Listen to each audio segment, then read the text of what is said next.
Thanks for being here. My name is Karla Griesbaum. I'm from the University of Illinois Extension. I am the Natural Resources, Environment, and Energy Educator based here out of Champaign. This presentation was created by Aaron Garrett, who is another educator in Southern Illinois, and then it was updated by our state specialists in clean energy. And I'm here to present it to you today. So we're going to kind of go through why go solar, why you should go solar, or why you may want to, depending on your situation, a little bit about how it works, and then some of your solar options. Okay, so why solar energy? There's many different reasons why our communities are beginning to incorporate renewable energy sources. If we take a broad look at our environment, our coal and natural gas fired power plants continue to contribute to greenhouse gas emissions, and then our dependence on fossil fuels needs to start taking a more drastic change. Illinois has these goals that they have to meet for energy efficiency and clean energy. There was the Future Energy Jobs Act of 2016, and that was a federal act that stated that we have to reach a certain amount of reduction of emissions by 2025. 25% to be exact, and so that's where we are now here in 2025. And that's 25%, so 25% of Ameren and ComEd's power has to come from renewable sources. So that's solar power, wind power, sometimes water power, but mostly solar and wind. So that was expanded by CEJA, which is the Clean Energy Job Act, and that was implemented in 2021. But the takeaway is that these power companies are making it easier for private landowners to install renewable energy, and also small businesses. So CEJA set a goal of carbon-free electricity by 2045.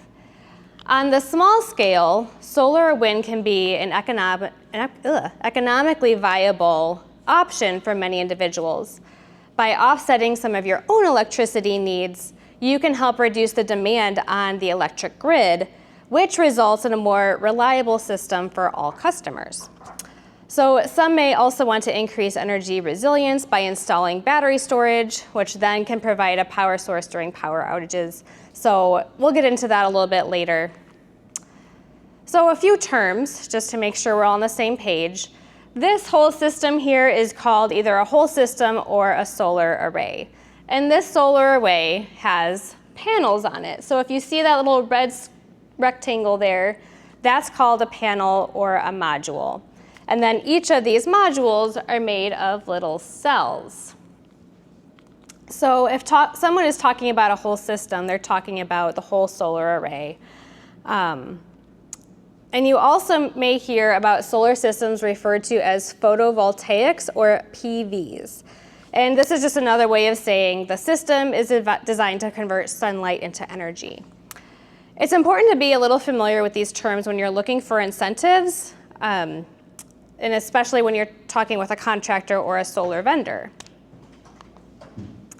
So a little bit about how they work. I'm not going to get too technical here, but all of these cells are made up of layers, including 2 layers of silicon. So there's these semiconductor layers, and they're the most important. Then there are these 2 silicon layers, one with phosphorus and one with boron. The layer with phosphorus has a negative charge, and the one with boron has a positive charge. So when photons from sunlight hit the panel, electrons get excited and move to the silicon layer with boron, and as that movement happens, a metallic wire that's in between those layers captures the direct current. So, and direct current is, I'll refer to now on as DC, direct current. So as mentioned, solar panels contain photovoltaic cells, which convert sunlight into direct current, or DC. An inverter, which you may need more of one of depending on the size of your array, then converts the direct current to an alternating current, or AC, and that's what we use when we use electricity. And that allows the electricity to be used to power your electrical devices. So the electric the electricity passes through your breaker box as usual and then is available to be used. If your system is connected to the grid, or so your power company, then the excess electricity produced by your panels will flow into the grid, and then we'll talk more about that later. One thing to note when it comes to solar panels is the efficiency of the panel is reduced as panels increase in temperature. So you may think a nice hot sunny day is going to be a really great producing day, and while the sun is good, the heat will actually reduce the efficiency of it. So longer days but cooler temperatures are best. But I went to a seminar this morning with Trent Ford, who's the state climatologist, and it is definitely getting hotter out. But that's another reason to look towards renewable energy, because part of the mitigation of climate change is using these renewable sources. So there's more components of a solar array besides just the panels. So there's the photovoltaic solar panels, but then we also have mounting racks. And this is going to depend on whether you have a ground mount or a roof mount. And we'll go into those a little more later too. Then we have the PV wire, or photovoltaic wire. And that's this wire where all those little wires that are going through the panels are going to come together and go into one wire. I have a solar array at my house that's a ground mount, and so it's sitting in my backyard, and they dug a thin hole up to my house so that this wire connects to the converter on my house. And that's the next thing, this combiner box, and that usually goes on your house, and that's where everything flows into, and it's also where it's metered. Then an inverter is also really important because you're getting that energy in DC, and you want it in AC. And so the converter will convert it from DC to AC so that you can actually use it for energy. The next thing is this bidirectional meter, and that's kind of communication with your electric company. So here in East Central Illinois, we mostly have Ameren.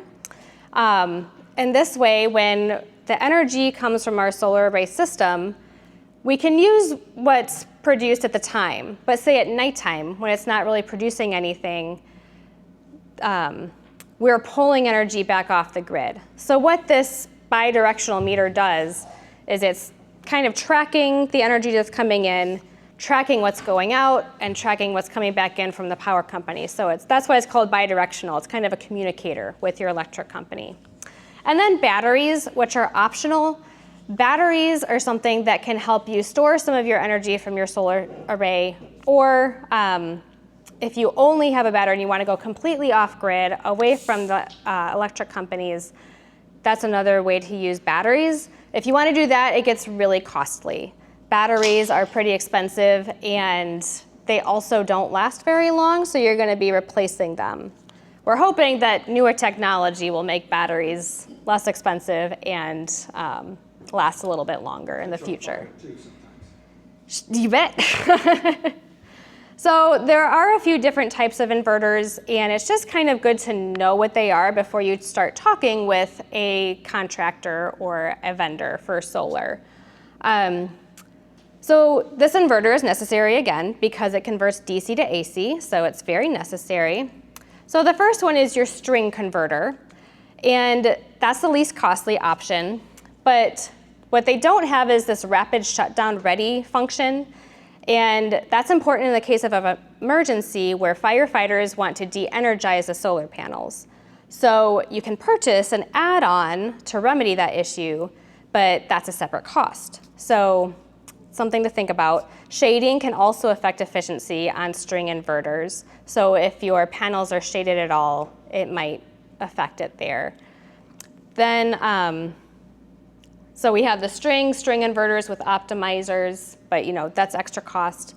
Then there are microinverters, which is the most costly, but it's going to give you everything you need. They don't require add-ons, and because each panel has its own inverter, shading doesn't decrease the efficiency as much. String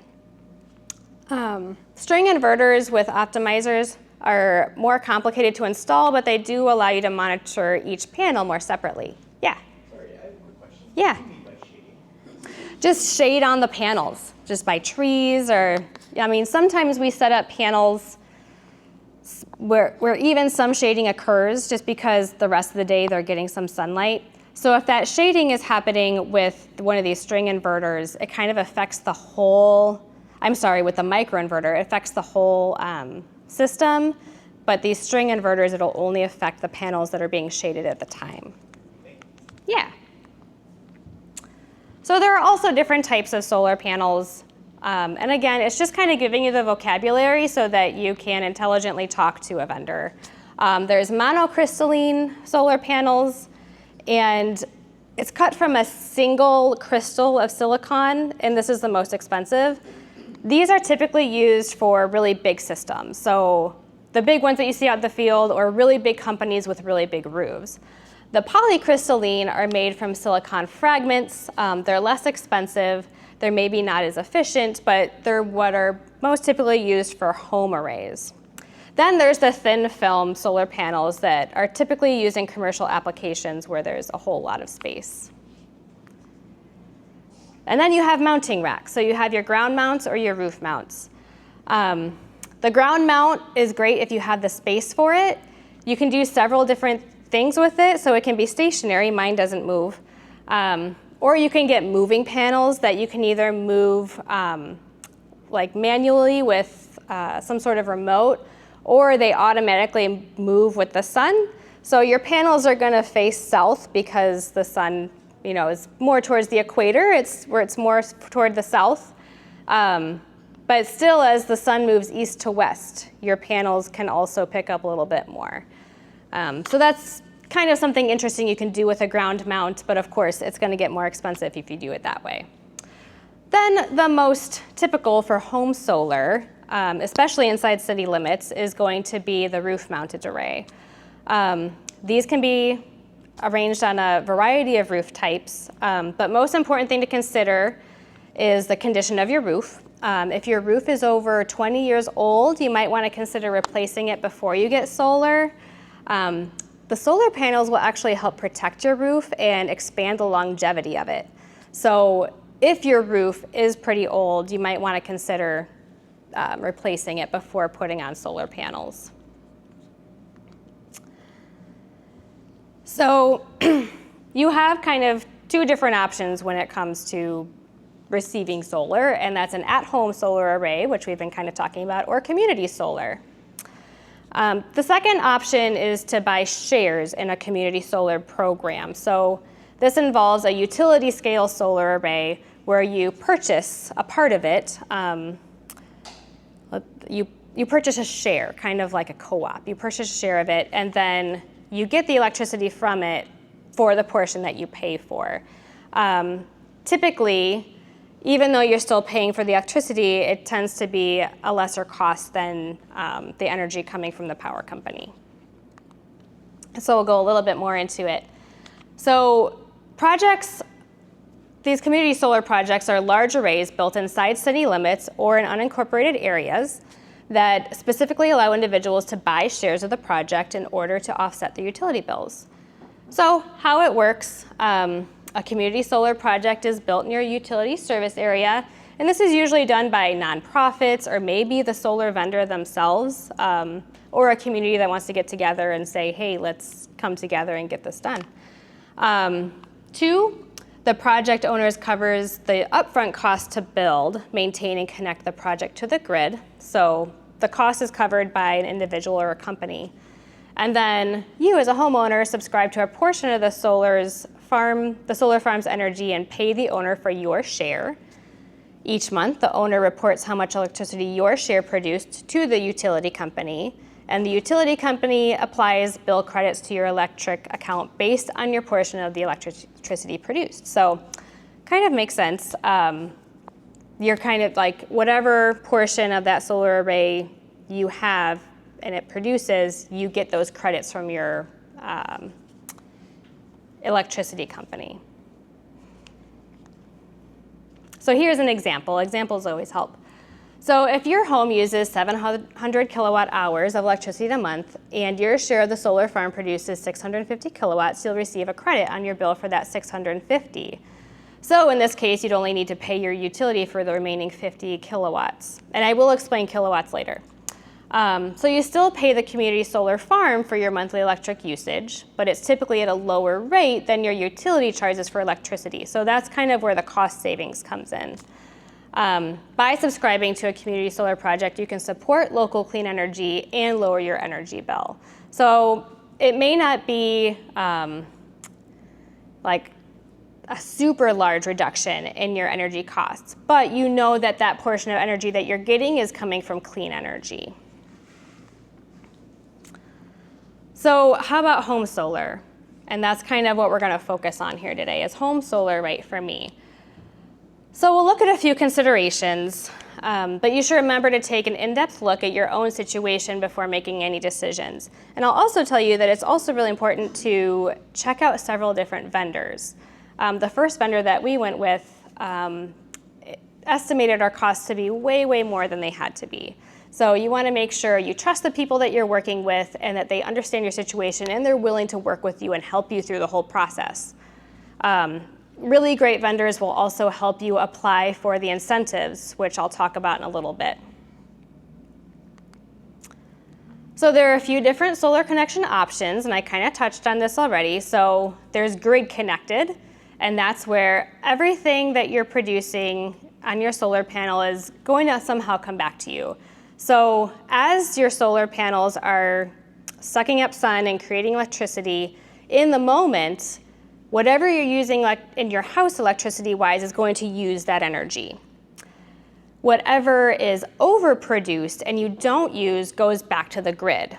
However, then you get those credits kind of back at night or during the winter back to you from the electric company. So that's kind of why it balances out. You might overproduce at times, but then you're using that overproduction when you need it. Then you can get grid connected with a battery backup. And I actually think, yeah, here we go. I forgot I had another slide.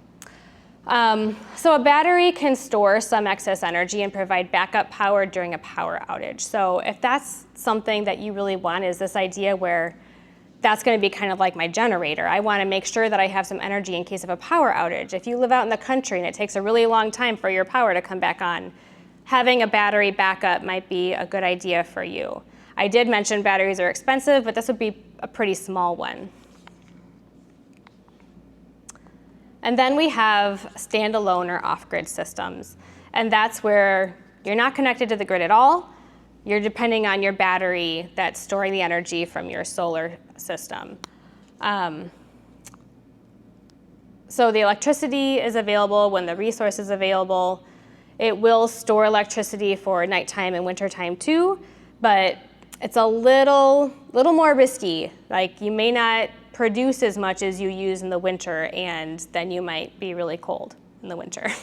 So it requires a little more planning. But it is more common in rural or remote areas where it makes more sense to kind of go off grid. Maybe they can have a really large system there. So this is what the system looks like that would go on your house, and this is the interconnection and net metering. So this is required for grid-tied systems, so your electric company will require you to have this. And it requires you to have a smart meter or a dual meter on your home. And it works for operations that generate less than 2,000 kilowatts. So net metering is typically required, and net metering requires a bidirectional meter, which we defined earlier, and it allows you to use your own electricity, produce more than you use, and draw electricity from the grid. So I will mention, if you produce more than you use in a year, the electric company isn't going to give you any financial makeup for that. So if you use a certain amount of kilowattage a year and you produce over that, that's just the power companies now. And we'll mention several times in this presentation, you don't want to build your system bigger than it has to be. Usually you only want to build it to cover maybe 80 to 90% or even less of your total energy consumption. And that's for several reasons, but the main reason isn't that you don't want to give your energy to the power company. It's more just for logistics and You said they don't pay you for your excess power, but there is a credit for overproduction, according to this? So credit for overproduction is the credits that you get for when you're not producing energy. So in a single day, let's say it's a really sunny day and it's the middle of summer, so you produced a ton of energy, but you only used a little bit. It was a cool day. So that energy that went back to the grid, that you get credits for. But over the course of a year, if you didn't use all the credits that you sent back to the electric company, those are just theirs now to keep. Does that make sense? That is absolutely correct. Yes, and it's actually different with different power companies too. I think both Ameren and ComEd won't pay you for your extra electricity, but you're right. Each system, each state differs. So this is kind of a little repetitive, but this is how net metering works. So sunlight hits your solar panels and generates DC. Then the inverter on your house converts the DC to electricity to AC, and so that's what you can use in your home. The AC electricity is supplied to the building. Then the excess of electricity flows into the grid. Electricity is drawn from the grid when supply from solar panels is not sufficient. So hopefully little infographics always help make things pretty clear. Okay. Oh, can I go? Uh-oh, what'd I do? Okay. So this is a good time to mention that it's becoming more popular to have these smart meters, and these are digital meters that they put on the side of your house, and it allows you to see, like on an app on your phone, how much energy you're producing with your solar panels, how much is going back to the grid, how many credits you're getting for it. It also automatically alerts your power company when you have a power outage. So, and typically, you get a power outage and you have to report it online or you have to call the power company. Well, this will do it automatically for you. But it's also really cool to be able to go on your phone and just see how much you're producing in a given day, or just track what's going on with the net metering. Okay, so we're gonna go through a couple of examples in order to kind of lay everything out. So we have this residential example 1. We're gonna pretend like this is in southern Illinois. It has a north-south facing roof, and so that's a good thing. We want to put the panels on the south side. And there's a little bit of shading. The roof measures 1,900 feet squared. Now our second example is located in northern Illinois. So it has an east-west facing roof, some shade from the west during the evening, and the roof measures 1,525 square feet. So the first thing you want to look at is your system size. How big do you want your system to be? And there's a lot of things that this depends on. So first, environmental, and then economics, aesthetics, and the electricity reliability. So we'll go through some of these.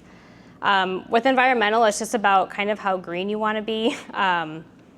The more kilowatts you can cover with renewable energy, the better it's going to be for the environment. Do you live in a rural area? Something you might want to consider. And do you have the room for a ground array, or do you have more power outages? So in general, it's better to undergenerate than overgenerate. And you need to look and consider your annual energy usage to even see if the amount of electricity that you use justifies considering solar panels. And you can calculate your annual electricity usage by looking at your last electricity bill. So I believe this one is for that first example. And let's see, nope. So you kind of just want to average everything that happens over the year and find out how many kilowatts you're burning in a year.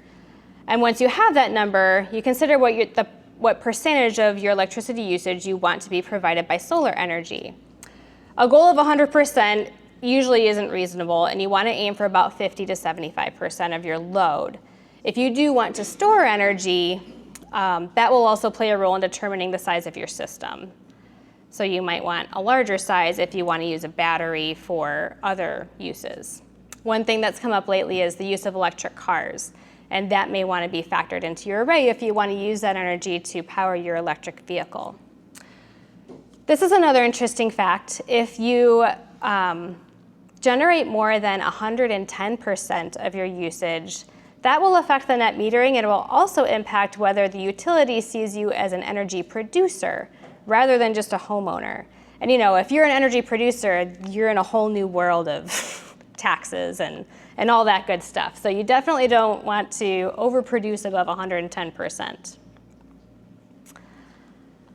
So it looks like this home averages about 1,600 kilowatts a year. And then in the right, this is the one for the Northern Illinois, they produce about 5,700 kilowatts per year.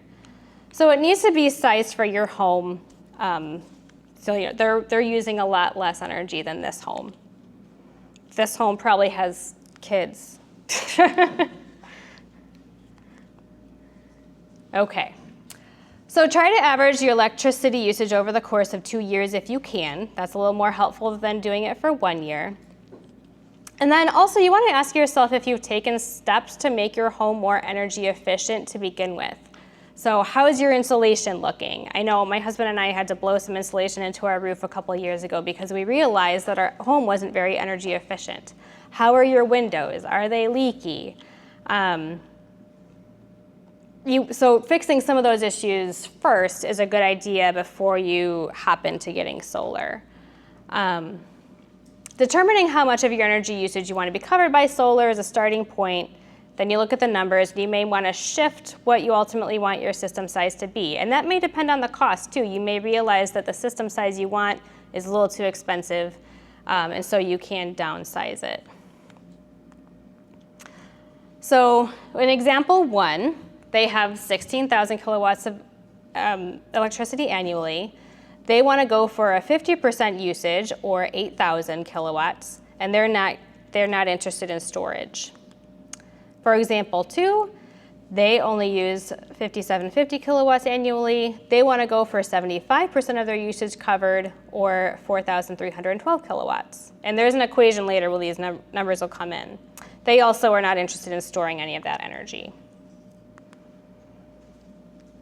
So system size will also depend on where you are in the United States, even in the state of Illinois. So power is a measure of energy production, but energy is the total amount of power used over a certain amount of time. So in Southern Illinois, they're kind of in this, I think it's 4.5 to 4.8, or let's see, 4.25 to 4.5 hours of peak sun hours in a day.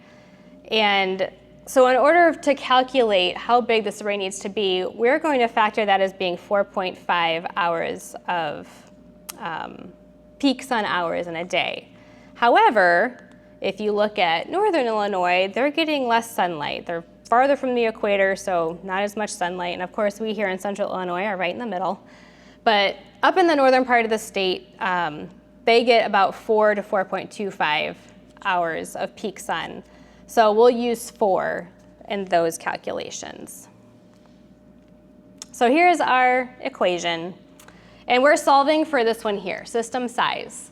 And so that's going to be the number of peak sun hours in a day, the number of days in a year, the reduction of panel times the performance from standard operating conditions, and all that equals our annual solar production estimate.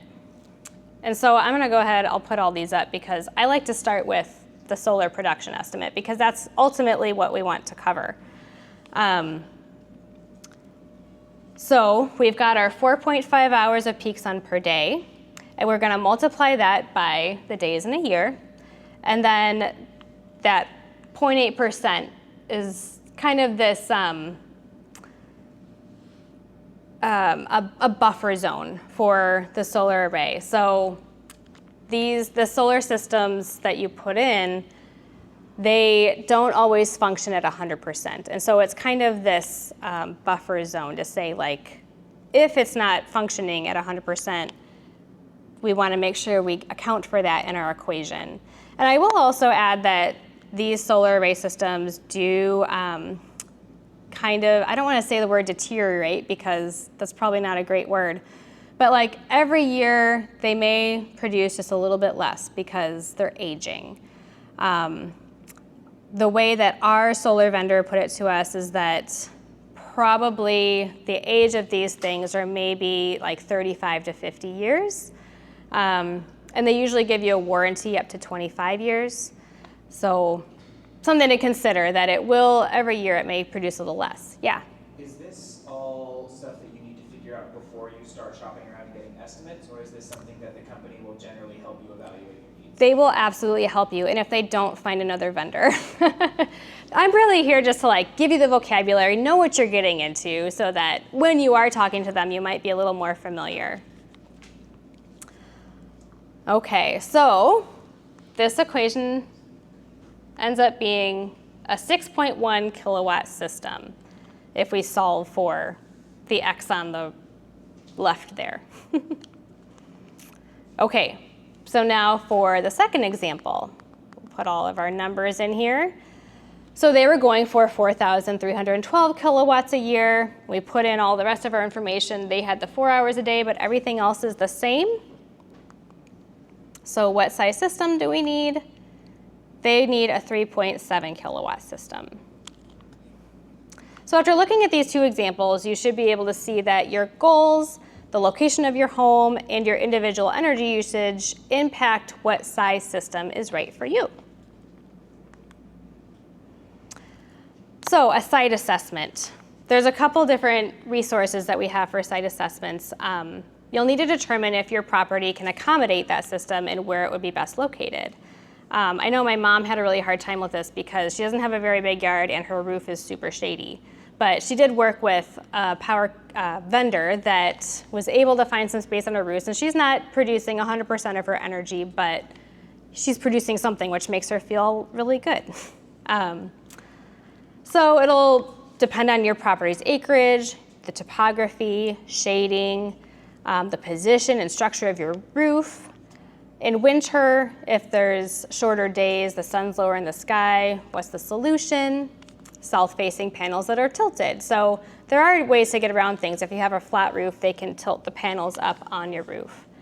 Also, if you're part of a homeowners association, you might want to be aware of any restrictions. However, there was a law updated in 2021 that HOAs can no longer prohibit solar installations altogether. So something to be aware of if your HOA says you can't do it. So this is the photovoltaic watts calculator. It's a free tool. I don't know if you want to write down that website, or we may be able to share these slides as well with the library. So this is a resource available through the Federal National Renewable Energy Laboratory, or NREL. If you go to that site, you start by inputting your address.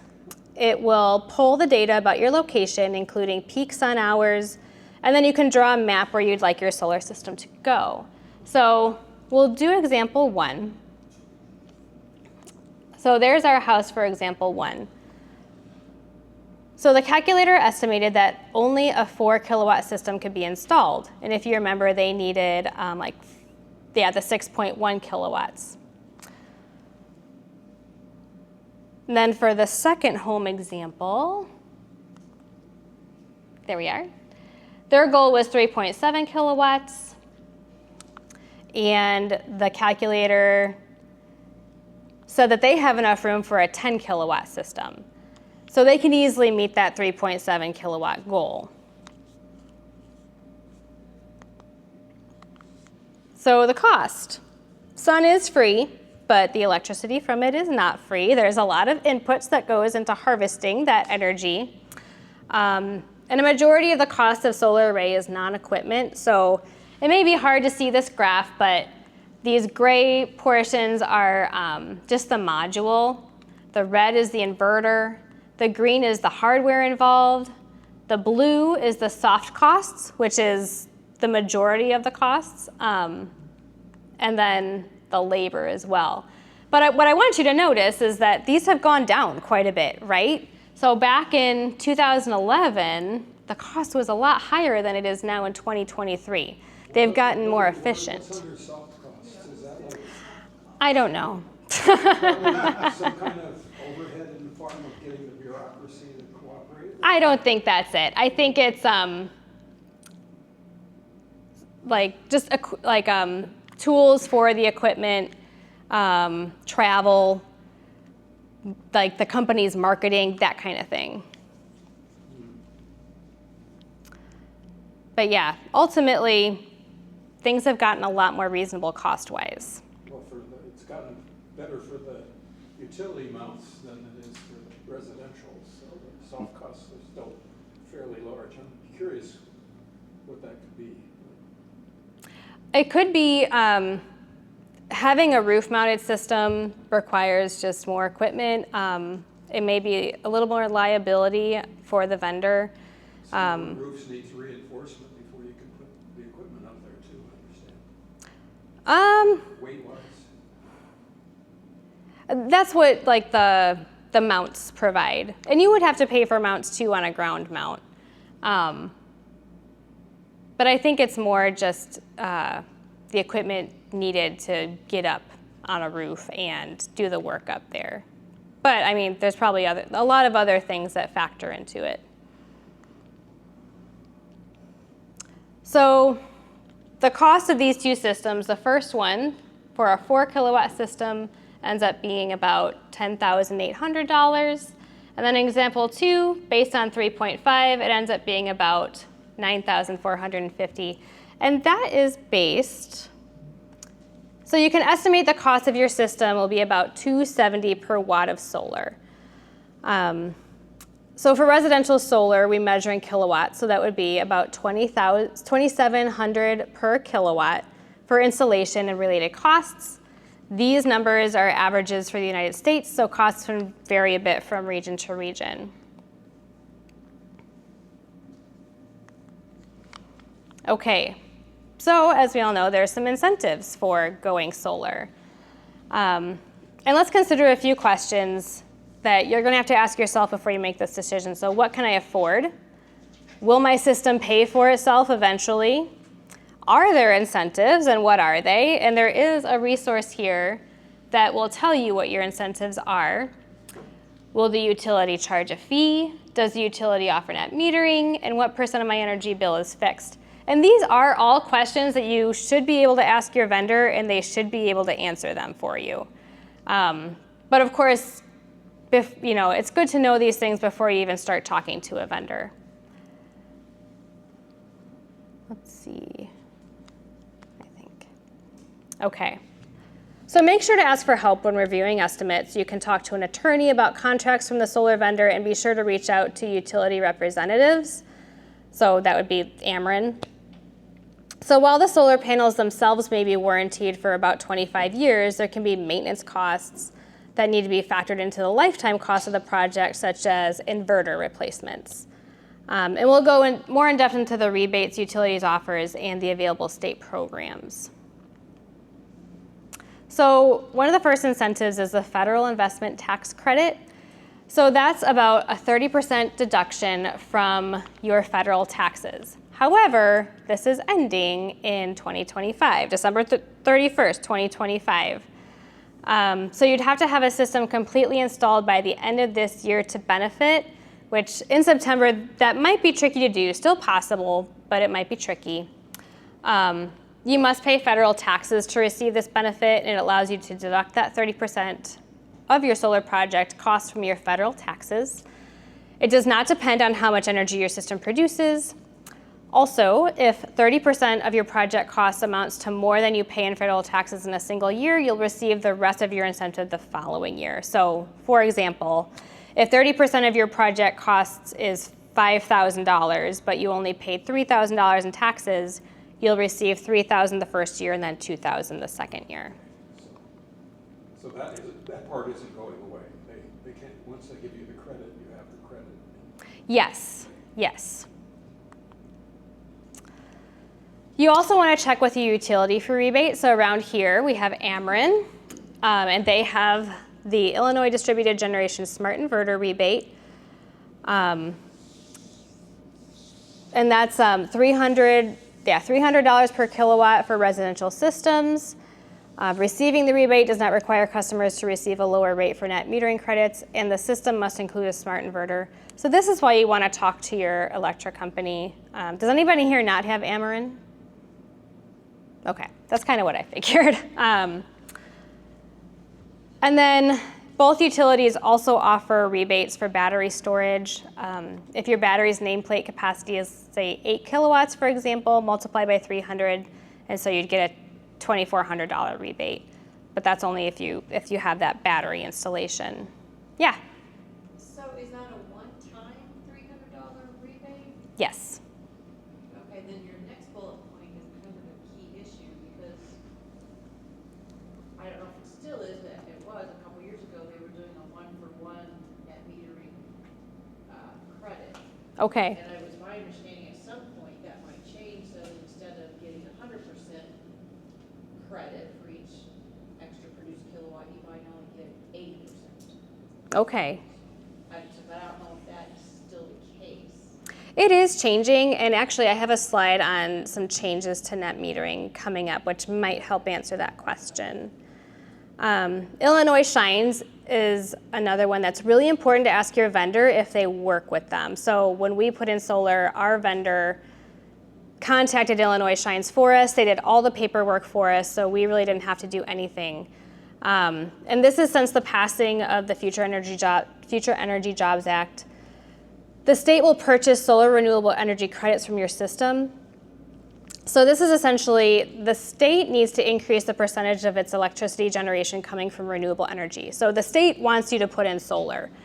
So to help with this, the Illinois Shines program has a list of approved vendors that can work with you to install solar and also pass the savings to you because they're selling credits to the state. So these solar vendors, they want to sell you solar because then the state's going to pay them. They're going to sell these credits, they're called SRECs, to the state. And because the state's paying the vendor for them, they're going to then pass that on to you. So they're paying you to put in solar. So that's how Illinois Shines works. Who does that run by? Because I always like to see a .gov behind something like that. Let's see. I mean, it's maybe a consortium of installers, or is it actually in the Illinois government in some way, or? That's a good question. You can check out illinoisshines.com, or at the end of this, there'll be a couple folks that you can email that know way more about that kind of stuff than I do. So, like I said earlier, you want to get quotes from a few different approved vendors from the Illinois Shines program if you're interested in seeing how much money they can save you. So when we put in solar, we got this Illinois Shines credit, and it really helped with the cost of the whole system.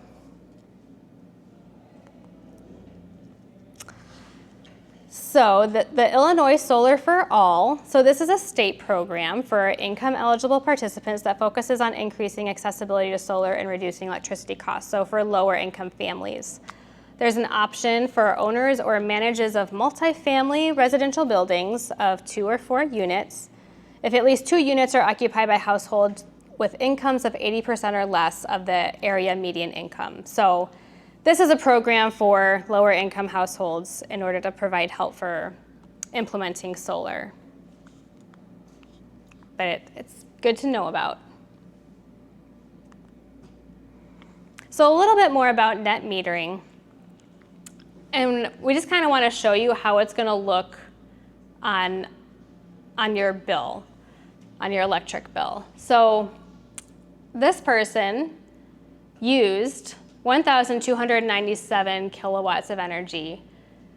They produced 461. So they didn't meet that, they didn't produce enough energy to cover everything. But what we want to show you is this usage summary. You can see what they used and how the electric company then deducted that 461 kilowatts from their total bill.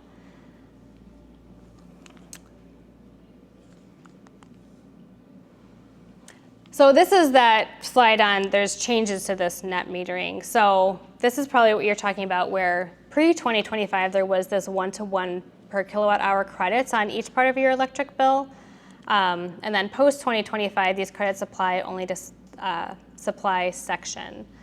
So the Future Energy Jobs Act of 2016 stated that once solar power made up about 5% of the state's electricity use, the full credit system for net metering would begin to phase out. So the CEJA, Climate and Equitable Jobs Act, transitioned from full retail net metering to supply-only credit system for new solar customers. So if you have net metering from pre-2025 and are interested in that rebate, you'll have to switch to the supply-only version to access the rebate. And this is, again, something that your vendor will be able to talk you through. Or you can also get in touch with some of the energy professionals, either at Extension or at Prairie Rivers Network also has folks that will help you kind of figure out which bank you fall in. So with this post-2025, the net metering credits will roll over month to month and never expire, which is good. Okay, so what these graphs are showing you is kind of the size of the system and how much it costs and then what it's covering. So this is a 2 kilowatt system, costs about $5,400. These blue bars here, that's the energy produced by the system. The gray bars are what's being used by the customer. So a 2 kilowatt system, you're not going to be creating any extra energy. You're producing some, but it's not gonna cover these times when you're using a lot of energy. So lots of air conditioning in July. The 3 kilowatt system is about $8,100. And you can see here they've got a little bit of an excess. And actually, I think, yeah, I forgot, yeah. So in that red circle, they saved, or they had a credit of about $4 per year just from in May when they were overproducing a little bit. So then here in the 4 kilowatt system, which is about $10,800, and this is going to depend on your vendor too. These aren't hard costs. They overproduced in 3 months, equaling about $28 a year.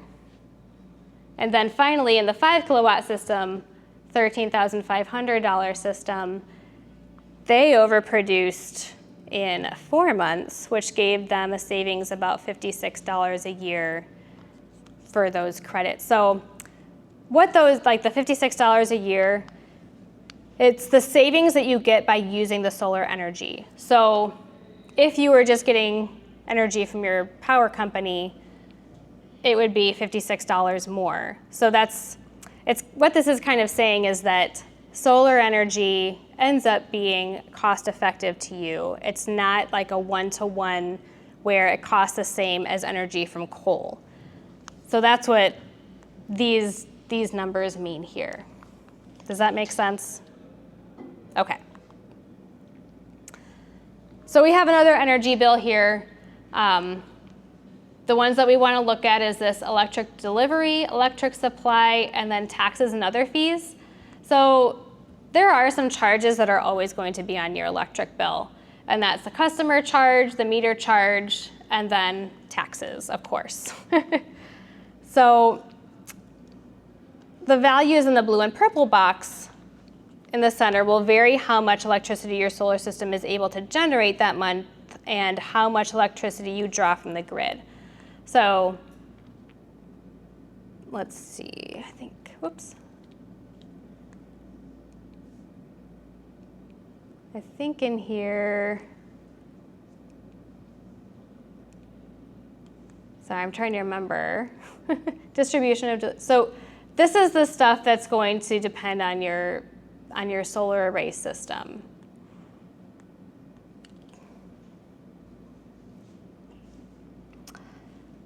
thought there was more information about that, but I guess not. So hiring and contracting. So you probably want to make sure that the contractor you choose is licensed.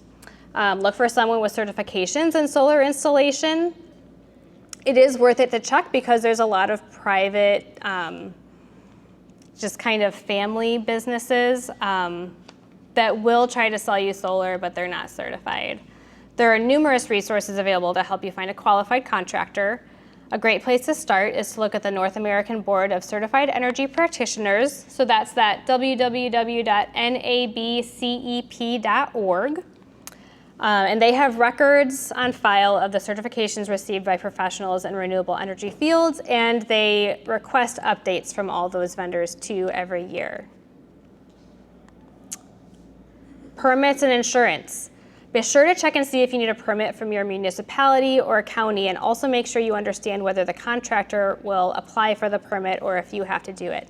Typically, your vendor will do it, but you still want to ask. Additionally, you need to check and make sure your system is covered under your insurance.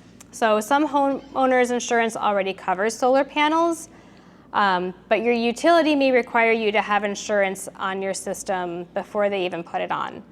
So from our home examples in southern and northern Illinois, the utility will require them to have a $1 million worth of coverage to offset liability claims in case of malfunction, et cetera. So examples 1 and 2 requires $1 million of coverage. So just check with your insurance company and see if solar is already covered or if that's something that you need to add on. Is it cost effective? So the big question after getting all this information is whether the project is cost effective for you. So with the upcoming changes to the federal tax credit, it's a good idea to keep watch. So we said that federal tax credit's going away. Look for state credits that they use to replace that. Illinois is a really great place to live when it comes to renewable energy, and Illinois wants you to put in these renewable energy sources. So the state may create additional incentive programs to make up for that. So that's something to look out for. And our energy experts at Extension do think that's a very big possibility. So calculate the payback timeline. So you want to subtract any upfront incentives from the total price of the system. Calculate how much you may save annually on your utility bill. Then divide the purchase price less upfront incentives by the amount you are saving per year from solar generation. And then, so this is kind of an example. So this is for the home in northern Illinois. So their annual electricity usage was about 5,750 kilowatts, 3.5 kilowatt system. So they're generating 3,969 kilowatts, which is 69% of their load. And they paid $9,450 for it. Their electric bill without solar was $840. With solar was $473. So they're saving $366 a year on their electric bill, but of course they had these upfront costs. Then you also have to take your incentives into consideration. So they got the federal tax income before the end of the year, and they saved $2,835 with that.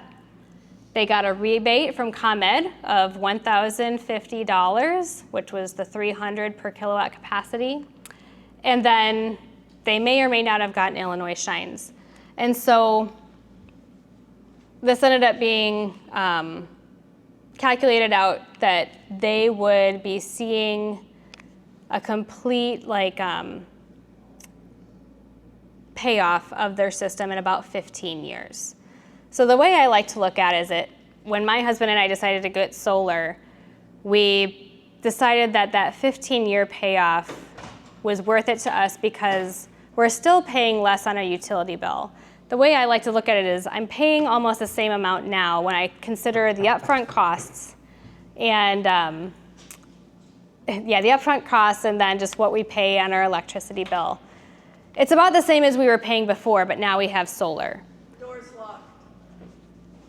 If Yep. somebody else wants to come in. Okay. Is this a solar meeting? Yeah. Yes, but it's almost over. Oh, I thought it started at 7. Oh, no. It started at 6. Yeah. Well, okay. I do plan on sharing the slides with the library if that's helpful at all. So yes, like I was saying, for me, I was paying the same amount every month if you were to, spread out those upfront costs at a monthly value for 15 years. But then at the end of that 15 years, our savings are going to be amazing because then we won't have that upfront cost. We will have paid those off over the course of that 15 years. And it also just makes me feel good to be using renewable energy and clean energy. So a little summary, it can help you meet your energy needs while saving money and energy. There's many questions to ask and factors to consider. You want to have a really in-depth conversation with any vendor that you go with. And hopefully I was able to help you out with some of the information today, but I know it's a lot to take in, and you're not going to go into a conversation being an expert, but hopefully like the vocabulary is there and you might have a little bit of an idea of what's going to go into the conversation. Look into state programs for additional incentives and approved vendors, and get multiple quotes. I think I already mentioned that the first quote we got was like $80,000. The second quote we got was like $12,000. And then the third quote we got was maybe like $14,000. So we're like, why did they think that we would pay $80,000? Because what if we didn't check with anybody else and we didn't know any better? So definitely check with several vendors. And so Andrea Wagner and Linda Derhack, they're our Sustainable Energy Specialists and our Energy and Climate Outreach Associates at Extension. They know all the ins and outs to all of this, and they are always available through email. They are happy to answer any questions that you might have, either after this presentation or throughout the process. They are amazing. They are 2 positions that we recently added to Extension, and so we're really excited to have them as resources. And every time I ask them a question, they respond really quickly, and they're always happy to hear from me with all of my questions. And then again, my name is Karla Griesbaum. You can email me too, but I'm probably going to forward you on to Andrea or Linda with some of the more detailed questions. But I'm happy to chat about like your own projects and any questions that you might have for me. And then just the point of what I asked about earlier, that Illinois Solar for All is a state program. The Illinois Shines is a project of Global Energy Chicago and is a corporation. great, yeah. I know that it's valid because it worked. We got their incentives. So The only other thing, and I don't want to dominate, but a guy who's not a solar installer talked to me about a scam that's happening where somehow you're assessed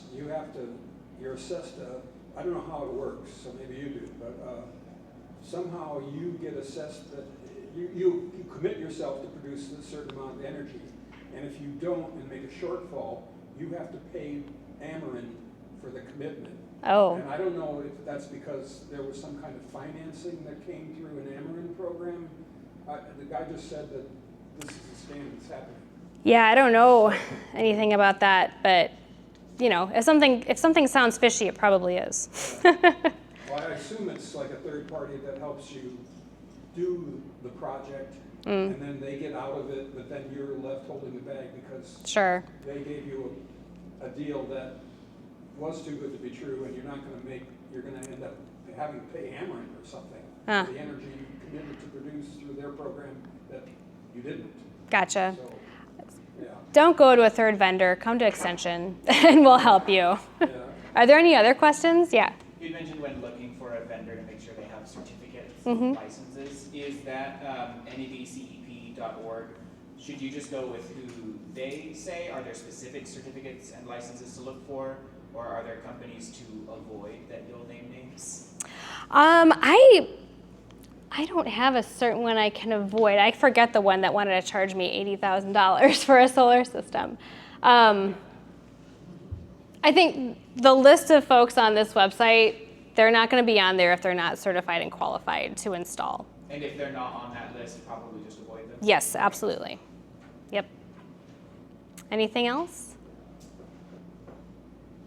Yeah. Can you explain the difference between renting and owning and when it is better? Like if there's ever a possibility of owning it? So I think the only way you can rent a system is if you're doing the community solar. In that sense, you're buying a share of it. And I don't know if that's the same as renting, but you can pull out of that situation. But as far as renting a solar array, I haven't heard of that option. That was the option posed to me when I was approached for solar. Okay. You can buy it outright, but it was too expensive, so you can rent it from the company. Interesting. Would this be a better term? Is that okay. Okay. Assume that if you did renting, you wouldn't qualify for credits. Yeah, they get that. We just get the electricity.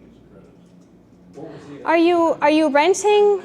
Sunrun. It's a lease. Okay, they I are think she's talking about a flooding, lease. they're flooding What's that? I think she's talking all about a lease. social media with this stuff. Leasing- Okay, leasing the right. panels from the company. Right. I would look into community solar before I were to rent a system. And also just check like your cost effectiveness. Renting typically ends up being more over time. And also check the certifications and licenses of the company that's offering you that rental. It's not something that I've been approached with, so. But I can see how maybe if they have a rent-to-own program, maybe it would make sense, like as you decide if solar is for you. Yeah. This is more expensive, but there's something called PVT, PV, photovoltaic thermal. Oh. And what those are units that use water to cool the PV, and at the same time you're using the hot water to dump into your hot water system. So, Cool. they're obviously more expensive. Yeah. But if you're doing a roof mount and you want to get better efficiency from your PVs, you can add the T and then run the water into your hot water heater. Yeah, that's. If that's done, it's often people have a non-working hot water heater, to be a reservoir for the hot water that you're getting from your rooftop. Yeah, I'm sure if your vendor offers that, then that's something that they would bring up with you. The And couple that I've talked to so far just draw a blank on it. okay, yeah. Because I would like to put in a system that cools my solar carport, Sure. collect the water and recycle it and cool the units. And I don't know whether I'm gonna run pipes to use that hot water to heat my house, but. Right. Yeah, definitely talk with the vendor and probably talk with contractors for everything else too. Your extension specialist probably too. Yeah. I've contacted. They didn't tell me about that option, so I'm guessing they know about it, but maybe they didn't think it was appropriate for this presentation. Well, there's a couple of, dual sun is one of the early units, dual water and electricity. Did I see a question back there? Okay, go ahead. This might be a silly question. Do you have to maintain them in any way, like cleaning or anything like that? So, not typically. If you live out in the country and say around harvest time, there's a bunch of corn dust in the air, you may have to take a hose and just gently rinse them off. You just rinse them off? Yep. Yeah, you don't want to ever like scrape them or try to get snow off of them. If snow piles up on them, they'll heat up so quickly that the snow will just melt and slide off right afterward. I think you want to try to avoid it when you can because it can damage the cells. So like we've never had to wash ours. And usually in residential areas, you'll never have to do that. The rain will wash them. It's such a slick surface. It doesn't really collect dust or anything, but like I said, like they did mention corn dust can be a thing because especially we're getting to harvest time here in late September, October. Around, do you have to give them a rinse if I don't. Rain usually takes care of that. And it doesn't lower the efficiency of the panels. It can still work even with bird poop on it. Yes, you have lots of pigeons. Yeah. And how do we get copies of the slides? I will send them to Ava. Does that sound good? Okay. Are they available through the extension website too? Well, there is, let's see. I want to say, let me bring up, oh, you know what? I won't be able to get to a browser. There is a webinar, a recorded webinar on extension that you can find that kind of goes through all of this. I think it's a couple years old, and so they may not have all of the updates, but it has kind of the whole situation. And maybe we'll update that webinar. But if you were to search like extension solar energy webinar, you'd probably be able to find it. Yeah. So I did have one vendor once ask me if I had an issue with squirrels getting on my roof. Oh, okay. You got trees on your roof, and I said no. And they told me, they said, if you do, sometimes the squirrels want to chew on the wire. Oh. And the companies, or this particular one, had a way, some kind of netting they could put around it to keep the Yes. squirrels out. So just an FYI, in case that's your issue, there is hopefully a way to protect them. I think that was something that they brought up with us too. We have a ground mount, and so it wasn't that big of an issue, but they did mention that they do something to the back of the panels to make sure that you don't get like bats roosting up in there, or things kind of getting up in the back of it. There are certain ways to prevent those things, but the vendor should know what to do for all of that. There's an optimum angle of inclination, Yep. and there's a different one different times of the year, I understand too. So Yes. I guess you have to choose, or else I would dream of I'm going to have a ground mounted too, so the carport have it tiltable or something. Yeah, That's an extra cost. that's an option. Anything else before we close up? Well, thank you all again for coming. Like I said, email if you have any other questions. Have a great night. Thank you. Yeah.